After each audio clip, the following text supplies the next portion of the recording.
Hello students, I self doctor Balram. आज हम पढ़ने जा रहे हैं electric field due to uniformly charge ring. ठीक है, हमारे पास एक रिंग है जिसपे चार्ज का यूनिफॉर्मली डिस्ट्रीब्यूशन है। उसके कारण उसके रिंग के सेंटर से x डिस्टेंस पे कोई पॉइंट भी लेंगे, उस पे इलेक्ट्रिक फील्ड क्या होने वाली है वो देखते हैं। ठीक है, तो सबसे पहले कंस्ट्रक्शन की बात करते हैं। रिंग कैसे बना होगा बच्चों? एक वायर लिया, एक वायर था, उसके दोनों एंड को लाके मिला दिया गया तो एक रिंग तैयार हो गई। बात समझ आ गई? अब बात करते हैं वायर कैसे बना होगा। हमने कहा भाई जब हमारा रिंग यूनिफॉर्मली चार्ज है तो ये वायर भी चार्ज रहा होगा। अच्छा, वायर कैसे चार्ज हुआ होगा, कैसे बना होगा? हमने कहा चलो मान लिया कि वायर एक छोटे छोटे छोटे चार्ज से मिलके बना होगा। ठीक है, हमने क्या किया, छोटे छोटे पॉइंट चार्ज थे जो आपस में मिलते गए एक लीनियर क्रम में और एक रॉड बना दिया। पास में एक रॉड बन गया। ठीक है, हमने माना कि हर पॉइंट चार्ज का जो वैल्यू थी, मैग्नीट्यूड क्या था, DQ था। क्या मान लिया? DQ था।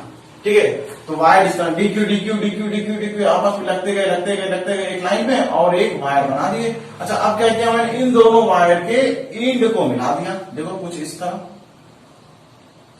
देखो भाई, तो एक रिंग तैयार होगी कि नहीं? तो कंस्ट्रक्शन कुछ इस रिंग इस तरह बना रहा होगा। ठीक है, अब देखो ध्यान से बच्चों, देखो सामने से देखेंगे तो रिंग हमको इस तरह दिखेगा। हम रिंग को थोड़ा सा टिल्ट करते हैं, ऐसे करते हैं, कुछ इस तरह दिखते हैं। तो रिंग कैसे दिख रहा होगा हमको, यहां पे बनाओगे, देखो ध्यान से, रिंग कुछ इस तरह का दिख रहा होगा हमको। ठीक है, एक रिंग है। ठीक है बच्चों, इसको जब मैंने सामने से देखा तो रिंग हमको कुछ इस तरह का दिख रहा होगा। चलो ठीक है, अच्छी बात है। हमने कहा ये रहा होगा रिंग का सेंटर पॉइंट, इसे मान लेते हैं O। रिंग के सेंटर पॉइंट को क्या मान लिया? O मान लिया। ठीक है, अच्छा हमने कहा रिंग का रेडियस मान लेते हैं कितना भाई? R। Capital R is the radius of ring. ठीक है, अच्छा रिंग के सेंटर से हमने कहा x डिस्टेंस पे, रिंग के सेंटर से x डिस्टेंस पे किसी पॉइंट P पे हमको इलेक्ट्रिक फील्ड की वैल्यू चाहिए। बात समझ आ गई? चलो अब करते हैं कंस्ट्रक्शन। समझ में आ गया तो ये भी समझ में आ जाएगा। ठीक है, चलो हमने कहा एक छोटा सा चार्ज दिया, एक छोटा सा चार्ज दिया। हमने कहा कि मान लो ये रिंग भाई छोटे छोटे चार्ज से बना होगा, छोटे छोटे चार्ज। अच्छा मान लो total charge of the ring कितना भाई? कैपिटल Q मान लेते हैं कि रिंग पे जो टोटल चार्ज आया कितना आया? कैपिटल Q आया। ठीक है, तो हमने कहा चलो एक छोटा सा इनफाइनमसली स्ट्रॉन्ग एक स्मॉल चार्ज लिया जिसकी वैल्यू क्या थी भाई? DQ। देखो मैंने DQ माना, छोटे छोटे छोटे छोटे चार्ज से बना होगा। ठीक, चलो हमने ये पढ़ रखा कि पॉइंट चार्ज के कारण किसी पॉइंट P पे जिसकी डिस्टेंस R होगी या x मान लो x होगी, पे फील्ड कितना होगा? ठीक है, पॉइंट चार्ज के कारण x डिस्टेंस पे फील्ड की वैल्यू क्या फॉर्मूला हमने पढ़ रखा? 1/4πε0 Q/x²। बोलो भाई, ये तो पढ़ रखा हम लोगों ने, बहुत अच्छे। बात समझ आ गई? चलो तो हमने इस छोटे से चार्ज के कारण इस पॉइंट पे इलेक्ट्रिक फील्ड होगा, बिल्कुल होगा। तो क्या चाहिए होगा हमको? डिस्टेंस चाहिए होगा। इस पॉइंट चार्ज की इस पॉइंट P से डिस्टेंस कितनी होगी? देखो भाई कंस्ट्रक्शन में देखो, ये क्या है? x। रिंग के सेंटर से ये डिस्टेंस कितनी भाई? रिंग का रेडियस। बात समझ आ गई? तो क्या बताओ, ये DQ से P पॉइंट की डिस्टेंस नहीं निकाल सकते? हमने कहा बिल्कुल, पाइथागोरस थ्योरम से निकालो। R² plus x²। बोलो, अभी हमने सपोज कर लिया इसको A मान लेते हैं। ठीक है, तो A मान, लास्ट में इसकी वैल्यू करते हैं जहां पे जरूरत पड़ेगी। अभी देखो ये बात समझ आ गई? तो बताओ क्या हम इसके कारण इलेक्ट्रिक फील्ड इस पॉइंट पे कितना होने वाला निकाल सकते हैं? बिल्कुल। अच्छा कितना होगा? ध्यान दें यहाँ पे DE कितना होने वाला भाई? 1/4πε0 DQ/A²। बोलो बच्चों, एग्री? यहां पे समझ आया भाई? एक पॉइंट चार्ज से एक डिस्टेंस पे किसी पॉइंट पे हमको इलेक्ट्रिक फील्ड चाहिए, तो हमने निकाल लिया। बात समझ आ गई? चलो डायरेक्शन की बात करते हैं। डायरेक्शन की बात करो तो देखो, क्योंकि सारा चार्ज कैसा भाई? पॉजिटिव चार्ज है। इसको मान लेते भाई यहाँ पे सारा चार्ज कैसा है? रिंग पे पॉजिटिवली चार्ज रिंग है और ये चार्ज यूनिफॉर्मली पूरे रिंग पे रखा होगा। ठीक है, चलो तो हमने कहा कि पॉजिटिव चार्ज के कारण फील्ड किधर अवे होती? किधर होती भाई? अवे होती। ये आया DE। ये बात समझ आ गई? DE आया। चलो यहाँ पे हमने इस एंगल को मान लिया थीटा। हमने क्या मान लिया, ये एंगल क्या हमारा थीटा। तो बताओ इस इलेक्ट्रिक फील्ड का हम कंपोनेंट कर सकते हैं, बिल्कुल कर सकते हैं। कैसे, देखो एक कंपोनेंट आएगा अलोंग द एक्स एक्सिस कितना, डी कॉस थीटा आएगा। इसको हटा देते हैं, इसको अब इसकी जरूरत नहीं, इसको हटा देते हैं, ठीक है। देखो जल्दी डी कॉस थीटा, और एक आएगा perpendicular that is D sine theta. बोलो बच्चों यहाँ पे एग्री, ठीक है। हमने क्या किया, इलेक्ट्रिक फील्ड का कंपोनेंट किया, एक एक्स के अलॉन्ग हुआ डी कॉस थीटा, एक माइनस वाई के अलॉन्ग हुआ डी साइन थीटा, ठीक है। ये बात समझ में आ गई। चलो हमने कहा ठीक रिंग के सेंटर से अपर साइड में मैंने डी को लिया था एक स्मॉल चार्ज, ठीक उसके अपोजिट साइड में नीचे लोअर साइड में हमने एक छोटा सा चार्ज लिया जिसकी वैल्यू क्या थी भाई, डी क्यू था। बताओ इसके कारण भी हम पी पॉइंट पे फील्ड निकाल सकते हैं, यस बिल्कुल निकाल सकते हैं। अच्छा देखो कंस्ट्रक्शन देखो, इस पॉइंट पहले मिला दें, ये मिलाया, ठीक है। अच्छा बताओ ये आर ये एक्स, तो ये डिस्टेंस का ए नहीं रहा होगा, बिल्कुल से बोलो पास अंदर। अब देखो ध्यान से, चार्ज कितना डी क्यू पहले की तरह, डिस्टेंस कितना ए पहले की तरह, तो क्या बताओ पी पॉइंट पे जो फील्ड की वैल्यू आने वाली है वो भी सेम नहीं होगी, बोलो भाई सेम नहीं होगी, बिल्कुल सेम होगी। डी कितना, डी ई, ये समझ आ गया।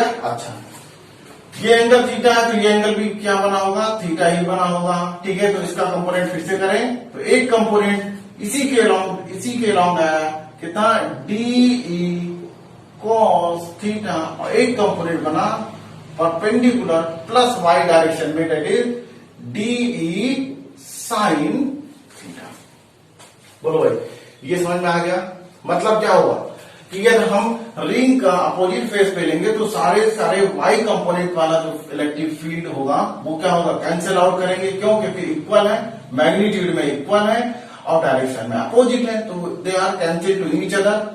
मतलब कि क्या हुआ, जो एक्स एक्सिस वाले कंपोनेंट होंगे सारे ऐड होते चले जाएंगे। इस तरह किसी ने कहा कि भाई यहाँ पे ले लिया छोटा सा चार्ज, हमने ठीक है बिल्कुल सही, इसके कारण जो कंपोनेंट बनेगा एक एक्स के लॉन्ग एक वाई के लॉन्ग। अच्छा इसके अपोजिट साइड पे जब लेंगे तो उसका भी एक्स के लॉन्ग और वाई के long, y component cancel to each other, सारे ऐड हो जाएंगे। मतलब उस पॉइंट पे नेट इलेक्ट्रिक फील्ड क्या होने वाला, ई नेट निकालने की बात करें तो हम क्या करें, सिंपल सा integration of D cos theta.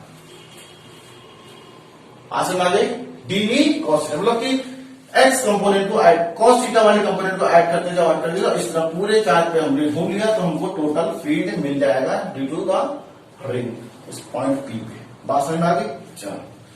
चलो अच्छा बच्चों यहाँ पे एक चीज देखते हैं कि इसको हम थोड़ी देर के लिए क्या के मानते हैं, कॉन्स्टेंट लास्ट में वैल्यू रखेंगे, इसको के लिखेंगे, ठीक है, बार बार लिखने की जरूरत नहीं है। तो चलो ई नेट क्या होने वाला, देखो ध्यान से, डी की वैल्यू रख दिया जाए, क्या रखेंगे देखो ध्यान से, के, ठीक है, के इसको रखा के डी क्यू अपॉन ए स्क्वायर इंटू कॉस थीटा, ठीक है। चलो भाई ई नेट की बात कर रहे हैं, तो ई नेट क्या आने वाला, कांस्टेंट को बाहर ले लें तो कांस्टेंट हमारा क्या है भाई, के कांस्टेंट है, ए भी क्या हमारा कांस्टेंट है अभी फिलहाल, ठीक है। कॉस थीटा की वैल्यू देखते हैं, कॉस थीटा देखो क्या होगा, इस ट्रायंगल से देखो कॉस थीटा क्या होता है, base upon hypotenuse, base upon hypotenuse, ठीक है। तो बेस कितना भाई, कॉस थीटा की वैल्यू रखते हैं, बेस कितना एक्स अपॉन हाइपोटेन्यूज कितना भाई ए, इंटीग्रेशन किसका भाई, डी क्यू का। ये बात समझ आ गई। चलो जल्दी से वैल्यू रखते हैं यहाँ पे, तो क्या आया, के एक्स अपॉन ए क्यूब आया, ठीक है। अच्छा बताओ डी क्यूब का इंटीग्रेशन क्या होगा, टोटल चार्ज के बराबर ही तो होगा ये, बताओ भाई, सिंपल क्यूब, ठीक है, सिंपल इंटीग्रेशन क्या होगा, टोटल चार्ज, ठीक है। तो मैं क्या लिखूं, कैपिटल की लिख दूं, देखो ध्यान से वैल्यू रख देते हैं सबकी।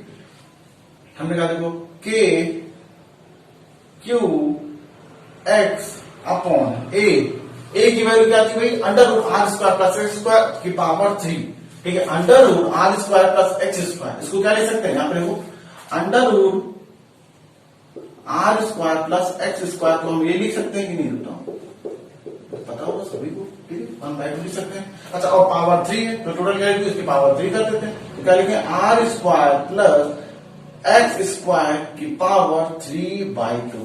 ये बात समझ आ गई। चलो तो मतलब हमको फील्ड की वैल्यू आ गई भाई, ई नेट मिल गया due to the ring at point P कितना 1 अपॉन के की वैल्यू कर देते हैं 1/4 pi epsilon naught q x upon q x upon r square plus x square की पावर 3/2। ये देखो बच्चों बुक में ये वैल्यू लिखी होती है, ठीक है, जो हमारा रिजल्ट आता है वो है। तो ये बात समझ में आ गई। चलो इसको हटा दो, हटा दो। अब कुछ केस देखते हैं इसमें, इसको हटा देते फिगर को, कुछ केस देखते हैं। जैसे देखो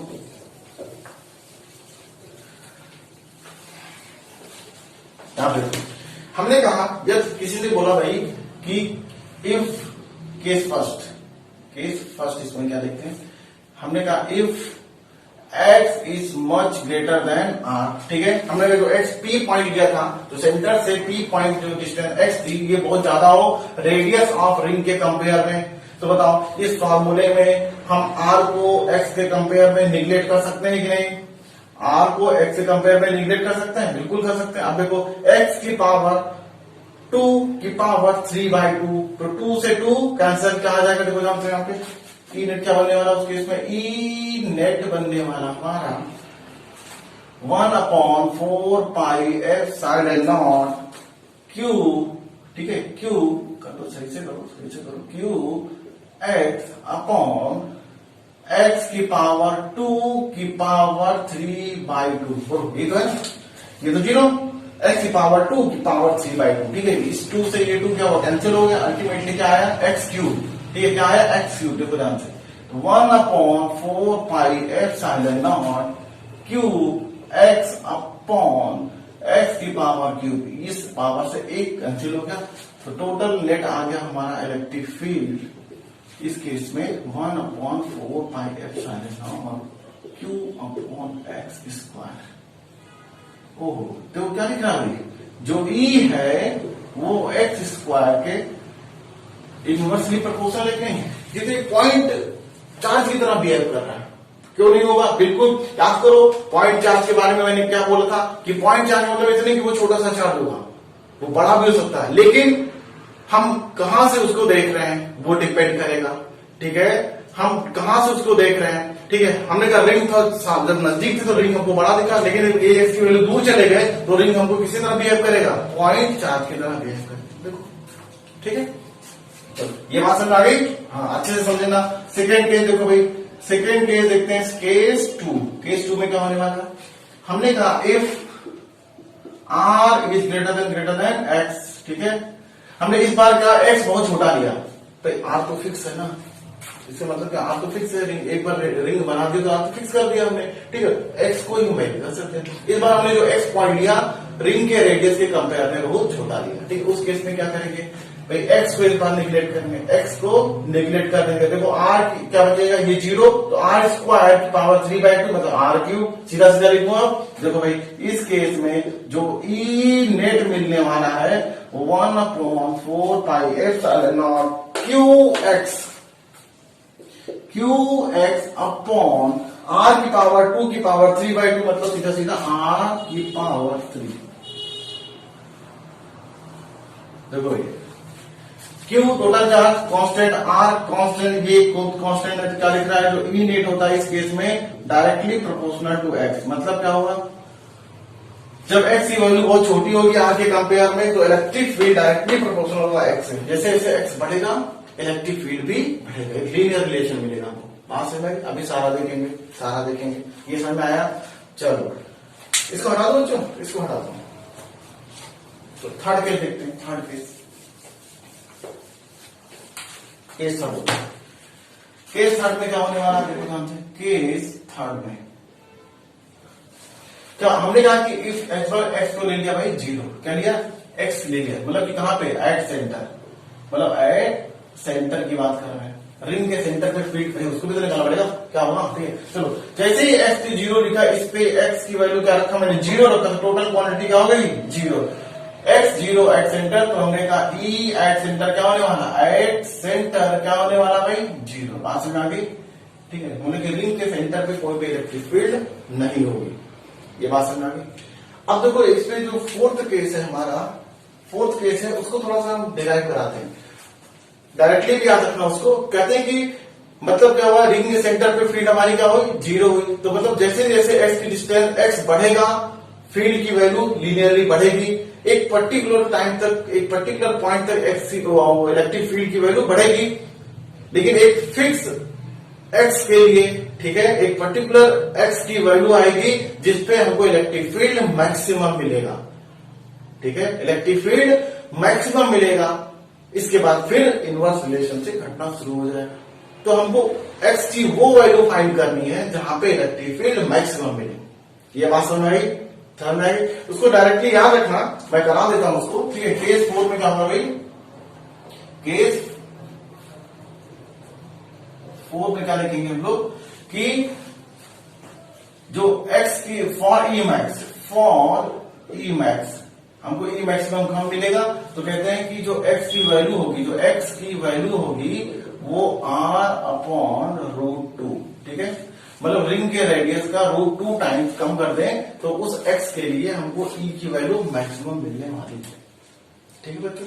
चलो इसको हम आराम से कर सकते हैं, इसका हम एक बार डेरिवेशन देखते हैं। हटा दो सारे को, सारे को ये फॉर्मूला याद रखना, इसकी यूज होता है, इसका यूज होगा, हटा दो सबको। चलो ठीक है, फोर्थ केस के लिए हम डेरिवेशन करने जा रहे हैं, ठीक है, कि ये x इक्वल टू r/√IRS, तो बताओ हमने कहा बच्चों देखो, एक मैंने एक फर्स्ट लेक्चर में भी बना रखा है कि एक कैपिटल Q चार्ज था, उसको हमने स्प्लिट करके 2 चार्ज में बांटा, इसके बाद एक पर्टिकुलर डिस्टेंस पे रख दिया गया था। तो ये पूछा गया था उस स्मॉल चार्ज की वैल्यू क्या होगी जिसके कारण उनके बीच लगने वाला फोर्स मैक्सिमम हो। तो वो केस मैंने कराया था। यदि आपने उस लेक्चर को नहीं देखा है तो प्लीज उस लेक्चर को जाके देख लीजिएगा, ठीक है, उसमें डेरिवेशन कराया है। ठीक डेरिवेशन यहाँ पे भी इसके लिए भी कराने जा रहा है, ठीक है। तो हमने कहा कि रूल क्या होता है कैलकुलस का, कहते हैं कि फॉर, दिखाई नहीं दे रहा, इससे करते हैं, हमने कहा फॉर ई मैक्स, क्या बोलता है, हमको ये फील्ड की वैल्यू मैक्सिमम चाहिए। अच्छा यहाँ पे वेरिएबल क्या है, ई एक्स वेरी करेगा तो हमारा ई भी वेरी करेगा, बाकी चीजें क्या हमारे लिए कांस्टेंट है, ठीक है। तो हमने ई मैक्सिमम कब मिलेगा, एक्स की कौन सी वैल्यू के लिए, फॉर ई मैक्स कहते हैं जो D E upon D x की जो वैल्यू आनी चाहिए, क्या होनी चाहिए, 0, ठीक है। For E max field maximum चाहिए तो D E upon D x की वैल्यू क्या आनी चाहिए भाई, 0 आनी चाहिए। बात समझ आ गई? चलो हमको फाइंड आउट करते हैं, ये वैल्यू याद रखना, यही आएगा निकल के आंसर, ठीक है। जब नहीं आया तो मतलब गलत है, ठीक है। चलो रखते वैल्यू भाई D E upon D X, E की वैल्यू रखते हैं 0। अब इसको के ले लेते हैं, बार बार लिखने का मतलब नहीं है, के बाद में रखते हैं के, ठीक है। ये क्या है क्यू, ये क्या है एक्स अपॉन नीचे क्या है r² प्लस x² की बात, ठीक है बच्चों, ठीक है। इनकी वैल्यू, इनका जो प्रोडक्ट होना चाहिए क्या, किसके, 0 के बराबर होना चाहिए, ठीक है। वो वैल्यू हमको x की देगा जब फिर हमको मैक्सिमम मिलने वाली है, ठीक है। चलो आगे देखते हैं। अच्छा एक रूल होता है कैलकुलस का, जैसे हमने कहा कि मान लो एक क्वांटिटी थी y equal to u upon v, ठीक है, y इक्वल टू क्या है u अपॉन v, ठीक है। और हमने कहा कि u और v किसका फंक्शन है, इस u and v the function of इसका x है, ठीक है। तो dy अपॉन dx का जो प्रोडक्ट होगा तो कैसे निकालते हैं, हमने क्या बोला, क्या दिया कि y क्या equal to u upon v है और u और v दोनों किसका फंक्शन है, x के फंक्शन है। तो dy अपॉन dx की वैल्यू जो होती है क्या होती है, कहते हैं कि इसको डिफरेंशिएशन करें, 2 बार करना पड़ेगा क्योंकि दोनों क्या वेरिएबल क्वांटिटी है हमारी। तो क्या करेंगे v, ठीक है, डिनोमिनेटर को कांस्टेंट रखते हैं, पहले इसको डिफरेंशिएट करेंगे तो du अपॉन dx, ठीक है। इसके बाद u को कांस्टेंट रखा, डिनोमिनेटर को डिफरेंशिएट किया, dv अपॉन dx अपॉन क्या होने वाला है यहाँ पे x, सॉरी ये बात समझ आ गई, ये होता है, ठीक है। ये डिफरेंशिएशन का मतलब, इसको हमको अप्लाई करना। अब यहाँ पे देखो x से रिक्वायरमेंट को डिफरेंशिएट करना है, यहाँ पे भी x वेरिएबल है, यहाँ पे भी डिनोमिनेटर में भी x वेरिएबल है, तो ये वाला फंक्शन लगेगा यहाँ पे, ठीक है। एक रूल होता है डिफरेंशिएशन का, एक रूल होता है, ठीक है। तो चलो आगे देखें इसमें, तो हमने कहा कि कांस्टेंट को पहले बाहर ले लेते हैं, तो के कांस्टेंट बाहर, क्यू कांस्टेंट बाहर, अंदर क्या बचा है D upon D x, bracket में क्या बचा भाई एक्स अपॉन आर की पावर 2 प्लस एक्स की पावर 2 की पावर 3/2। बोलो यहाँ बात समझ में आ गई, यहाँ बात समझ में आई। चलो आगे देखते हैं। अच्छा इन सबकी वैल्यू क्या आनी चाहिए, जीरो के इक्विवेलेंट आनी चाहिए, जीरो आनी चाहिए पूरा, ठीक है। चलो यहाँ पे देखना के क्यू, आप देखो लगा दे रूल। हम क्या पहले डिनोमिनेटर को कांस्टेंट कर दे, डिनोमिनेटर को कांस्टेंट कर लेते हैं, तो हमें क्या क्या बचा r square plus x square की पावर 3/2 कांस्टेंट है। अच्छा एक्स का डिफरेंशिएशन एक्स के रिस्पेक्ट में कितना 1, ओके, माइनस, ठीक है। इस बार क्या करना है, डिनोमिनेटर को डिफरेंशिएट करेंगे और एक्स को कांस्टेंट रखा, तो एक्स कांस्टेंट, ठीक है। अच्छा इसका जब हम डिफरेंशिएशन करने तो क्या होता है, पावर से मल्टीप्लाई, डिफरेंशिएशन में क्या होता है पावर से मल्टीप्लाई करो, ये रूल होता है। इसके बाद पावर में 1 माइनस करके ऐसा लिख दो, ठीक है। 3/2 में से 1 माइनस हो गया तो क्या बचेगा 1/2, ठीक है। क्या अभी यहाँ पे खत्म हुआ, हमने कहा नहीं, क्यों, क्योंकि यहाँ पे देखो ये फंक्शन है, यहाँ पे भी 2 फंक्शन है, आर कांस्टेंट ये वेरिएबल। अच्छा देखो आर कांस्टेंट, तो इसका कांस्टेंट का डिफरेंशिएशन 0 और इसका क्या होगा भाई प्लस 2x। बोलो ये सेपरेट है, ये अलग है, इसको अलग ट्रीट करना, इसी का हम लोग एप्लीकेशन यहाँ पे देख रहे हैं, ठीक है। अच्छा क्या यहाँ पे खत्म हुआ, हमने कहा अपॉन भी तो लिखना पड़ेगा, अपॉन भी लिखना पड़ेगा, वो क्या होगा भाई इसका स्क्वायर, इसका स्क्वायर, देखो ध्यान से, इसका स्क्वायर करेंगे क्या आएगा r square plus x square की पावर 3/2, ठीक है, 3/2 का स्क्वायर। तो ये बात समझ में आ गई, यहां तो सब आ गए, चलो आगे देखते हैं, इसको हटा देते हैं, ये वैल्यू याद रखना, इसी के नीचे करते हैं, ठीक है। चलो हमने कहा देखो, अच्छा ये सब क्या होगा, ये सब किसके बराबर होगा ना जी 0 हो गया। अच्छा देखो ये कांस्टेंट को 0 के इधर ले गए तो सारा क्या हो गया, क्वांटिटी 0 हो गई। अच्छा इसको भी जब हमने क्रॉस मल्टीप्लाई किया 0 से, तो सॉरी क्वांटिटी हो गई क्या 0 हो गई, और ये बात समझ में आ रही है, ठीक है। मतलब के क्यू अपॉन ये जो वैल्यू होगी, इसको जब इक्वल टू के इधर क्रॉस मल्टीप्लाई करेंगे 0 से, तो सारी क्वांटिटी होगी 0, बचेगा सिर्फ क्या ये इस क्वांटिटी को बचेगा, इसको ध्यान देना, ठीक है। तो आगे नहीं करेंगे हमने कहा इसको ध्यान देना, देखो तो सीधे नेक्स्ट स्टेप में सीधा ये करें, ठीक है। तो क्या लिखा हमको r square plus x square की पावर 3 माइनस, ये देखो ध्यान से, इस 2 से ये 2 कैंसिल हो जाएगा, ठीक है। क्या बचेगा 3x स्क्वायर, क्या बचा 3x स्क्वायर, अंदर क्या बचेगा r square plus x square की पावर 1/2, ठीक है। ये इक्वल टू किसके होना चाहिए 0, ठीक है। चलो माइनस को उधर ले जाते हैं, इक्वल टू, तो क्या बचा देखो हमसे, तो 3x square r square plus x square की पावर 1/2 किसके बराबर हो गया r square plus x square की पावर 3/2, ठीक है। देखो x के लिए हमको इक्वेशन सॉल्व करना भाई, x के लिए तो क्या करेंगे, देखो यहां से 3x स्क्वायर इक्वल टू, इसको डिनोमिनेटर में लेगा इधर इक्वल टू के, तो r square plus upon r square plus x square की पावर 1/2। बच्चों हमने पढ़ा था ये बेस सेम होता है तो डिवाइड होने पे पावर क्या होता है माइनस होता है, ठीक है। ये बेस दोनों का सेम, देखो बेस दोनों का सेम, और पावर क्या है यहाँ ऊपर 3/2, डिनोमिनेटर क्या है ना 1/2, तो क्या होगा डिनोमिनेटर में, ठीक है, डिवाइड करने पे पावर क्या होगा माइनस हो जाएगा, ठीक है, माइनस हो जाएगा। चलो इसको हटा दो, ये वैल्यू याद रखना, इसी भी चाहिए हमको, ठीक। चलो इसको चलो तो यहाँ पे सॉल्व किया तो हमने कहा कोई किया, जब इसको ऊपर गया तो 3/2 माइनस 1/2 कितना बचेगा, सिंपल 1, भाई 1.5 में से 1 माइनस करेंगे तो हाफ, सॉरी 1.5 में से हाफ माइनस करेंगे तो 1 ही तो बचेगा। तो यहाँ पे क्या लिखा ध्यान से 3x स्क्वायर इक्वल टू क्या आ गया r square plus x square, ये बात में एक्स की इक्वेशन था, इसको लेके आए तो 3x square minus x square कितना बचा 2x square equal to r square, तो x इक्वल टू क्या बचा आर स्क्वायर बाई 2, तो x इक्वल टू क्या आ गया, देखो इतना लिखा था, मतलब x equal to r upon √2 पे हमको e की वैल्यू क्या मिलेगी मैक्सिमम मिलेगी, ई की वैल्यू हमको मैक्सिमम मिलने वाली है। ठीक है बच्चों, ठीक है, इसको नोट करो। चलो आगे करें, इसमें हटा दो इसको। ठीक है, वेरी गुड, इसको हटाते हैं।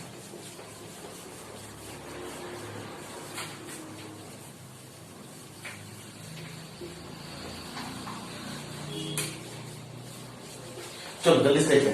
हमने कहा तो ये तो निकाल लिया कि हाँ x equal to r by root two पे हमको ई की वैल्यू मैक्सिमम मिलने वाली है, तो उस वैल्यू को भी तो निकाल लेते भाई। उस वैल्यू ई की मैक्सिमम वैल्यू क्या होगी वो तो निकाल लें। तो हमने कहा चलो फार्मूले में रख, फार्मूला क्या था, k q into x upon r square plus x square की पावर 3/2। ये था फार्मूला हम लोग का। ठीक है, रिंग का केस में इलेक्ट्रिक फील्ड का फार्मूला यही था हमारा। एक्स डिस्टेंस पे एक्स की वैल्यू क्या रखते हैं भाई, आर बाई रूट टू रख देते हैं। चलो जल्दी से रख देते हैं, तो वो सिंपल हो गया। के क्यू एक्स क्या क्या, r by root two upon r square plus x की जगह आर बाई रूट टू का स्क्वायर की पावर 3/2। ठीक है, यहां तक समझ आ रही बात। चलो जल्दी से आगे देखें, सॉल्व करते हैं और इसको। तो क्या आया, के क्यू, अच्छा आर बाई रूट टू मतलब आर अपॉन रूट टू ऐसे लिख सकते हैं भाई, बिल्कुल लिख सकते हैं। यहां पे आया क्या आया, सॉरी ऐसा लिखते हैं आर स्क्वायर। ठीक है, अच्छा आर का स्क्वायर आर स्क्वायर और रूट टू का स्क्वायर सिंपल 2। ठीक है, की पावर 3/2। ठीक है, ये देखो ध्यान से, इसको सॉल्व करना बहुत आसान। देखो ये क्या आर स्क्वायर, ये क्या आर स्क्वायर बाई 2, दोनों को जोड़ के 1 प्लस हाफ कितना होगा 3/2। ठीक है, 3/2 दोनों जल्दी से देखते हैं इसको आगे। तो के क्यू आर अपॉन रूट 2, यहां पे देखो क्या बचा, 3r स्क्वायर बाई 2 की पावर 3/2। ठीक है, अब देखो इसका मतलब क्या हुआ कि इस पूरे होल क्वांटिटी का पहले स्क्वायर रूट करेंगे, फिर टोटल का पावर कर देंगे, पावर सर क्यूब कर देंगे। ठीक है, क्यूब कर देंगे। चलो यहां पे करें, कर लेते हैं के क्यू आर अपॉन। ठीक है, तो लंबा स्टेप हो रहा है, क्यों इसलिए कर रहा हूं स्टेप की सभी को पता चल जाए। जो पहली बार कर रहे हैं उनको पता होना चाहिए कैसे वैल्यू आया, क्योंकि बुक्स में क्या होता है वो तो सीधे सीधे स्टेप स्किप करते हुए सीधे सीधे आंसर लिखते हैं। ठीक है, पर जिसको आ रहा होगा वो फास्ट फॉरवर्ड मोड पे लगा के सुनेगा इसको। ठीक है, देख लेगा। ठीक है, जिसको प्रैक्टिस करनी वो 1x पे आराम से वीडियो को देख सकता है। तो चलो जल्दी से देखते हैं हमने क्या किया। अब देखो यहाँ पे 3 का रूट कितना, 3 का रूट कितना करेंगे, रूट 3 और क्यूब कितना हो जाएगा भाई, देखो ध्यान से 3 का रूट करेंगे कितना, रूट 3 और उसकी क्यूब करेंगे तो क्या होगा 3√3। देखो ध्यान से यही होगा ना। अच्छा इतना सेम है, आर स्क्वायर का रूट क्या होगा, आर और आपकी पावर 3 अपॉन 2 का 2 डिनोमिनेटर में। ठीक है, डिनोमिनेटर की डिनोमिनेटर में तो ये ऊपर चला जाएगा। तो 2 का स्क्वायर रूट क्या होगा, रूट 2 और रूट 2 का क्यूब कितना होगा 2√2 ऊपर आ जाएगा। देखो ध्यान से 2√2 आप होगा। अब तो जो कैंसिल हो रहा काटते हैं, √2 से ये कैंसिल होगा, एक आर से ये क्यूब वाला एक कैंसिल होगा। तो ओवरऑल हमारा जो ई मैक्स की वैल्यू आ रही है भाई, देखो ध्यान से कितने आ रही है, के की वैल्यू डाल देते हैं 1/4πε0, ये हमने माना था शुरू में। ठीक है, ऊपर क्या बचा 2q अपॉन, नीचे क्या बचा भाई देखो ध्यान से 3√3r स्क्वायर, क्या बचेगा 3√3।